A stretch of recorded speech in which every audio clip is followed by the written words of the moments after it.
Hi girls, நம்ம இன்றைக்கி என்ன பார்க்க போகிறோம்னா கருப்பு மொச்சக்கொட்டை குழம்பு தான் பார்க்க போகிறோம். வாங்க எப்படி செய்யலாம் பார்க்கலாம்.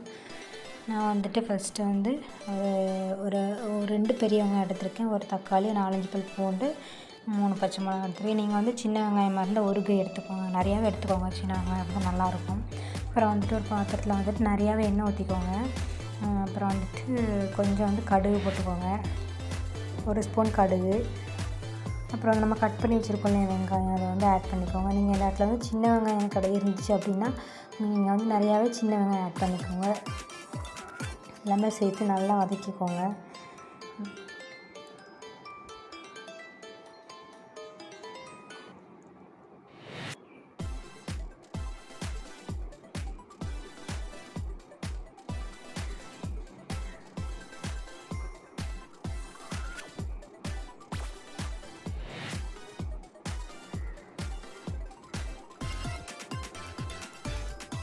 அந்த வெங்காயம் வதங்குறதுக்காக நான் வந்து லைட்டாக உப்பு சேர்த்துருக்கேன். நீங்களும் வந்துட்டு லைட்டாக உப்பு சேர்த்திங்கன்னா சீக்கிரமாக வந்துட்டு நமக்கு இந்த வெங்காயம் வந்து வதங்கி கிடைக்கிறதுனால லைட்டாக உப்பு சேர்த்துருக்கேன்.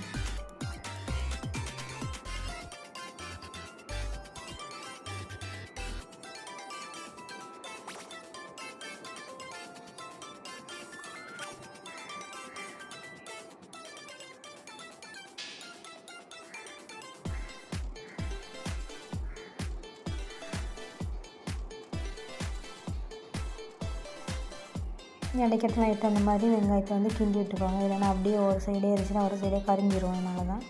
அப்புறம் வந்துட்டு நான் வந்து ஒரு கொத்து கருவேப்பிலை ஆட் பண்ணியிருக்கேன். இதையுமே நல்லா வந்து மிக்ஸ் பண்ணிக்கோங்க.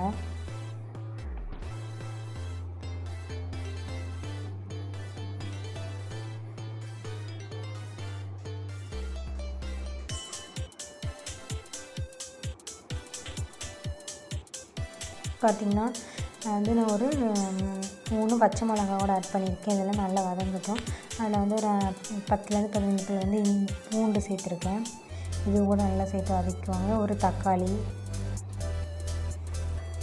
இது எல்லாமே சேர்ந்து நல்லாவே வதங்கட்டும்.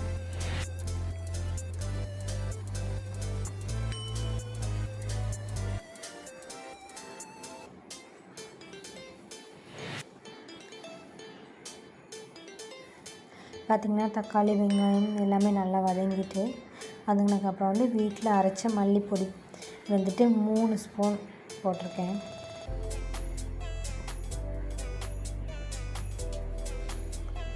அப்புறம் வந்து வத்தல் தூள் வந்துட்டு ஒரு ஸ்பூன் ஆட் பண்ணியிருக்கேன். அப்புறம் வந்துட்டு கொஞ்சம் பெப்பர், ஒரு 1/4 டீஸ்பூன் பெப்பர் கூட சேர்த்துருக்கேன். அப்புறம் வந்துட்டு பெருஞ்சீரகத்தூள் அதுவுமே ஒரு 1/4 டீஸ்பூன் சேர்த்துக்கோங்க.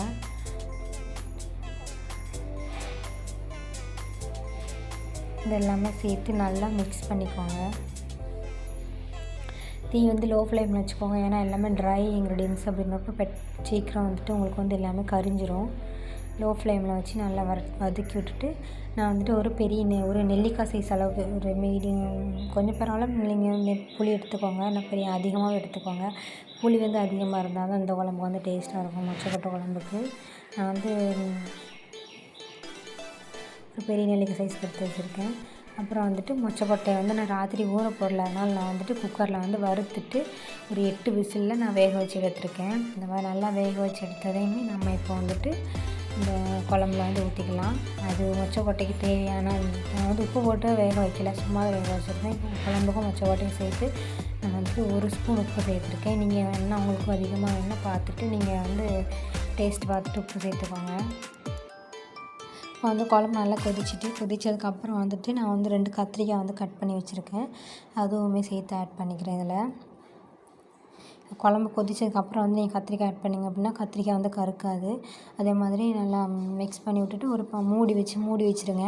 மூடி போட்டு வேக வச்சிங்க அப்படின்னாலும் கத்திரிக்காய் கருக்காது.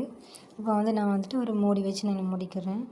வந்துட்டு ஒரு 20 மினிட்ஸில் வந்து நம்மளோட குழம்பு வந்து ரெடி ஆயிரும். இப்போ பார்த்திங்கன்னா குழம்பு வந்து நல்லாவே வற்றி வந்துடுச்சு. இதே மாதிரி நீங்கள் வீட்டில் செஞ்சு பாருங்கள். லஞ்ச் பாக்ஸ் கொடுத்து பாருங்கள், எப்படி இருக்குன்னு சொல்லுங்கள். நீங்கள் செஞ்சு பார்த்துட்டு எப்படி இருக்குன்னு சொல்லுங்கள். கமெண்ட் பண்ணுங்கள், லைக் பண்ணுங்கள், ஷேர் பண்ணுங்கள்,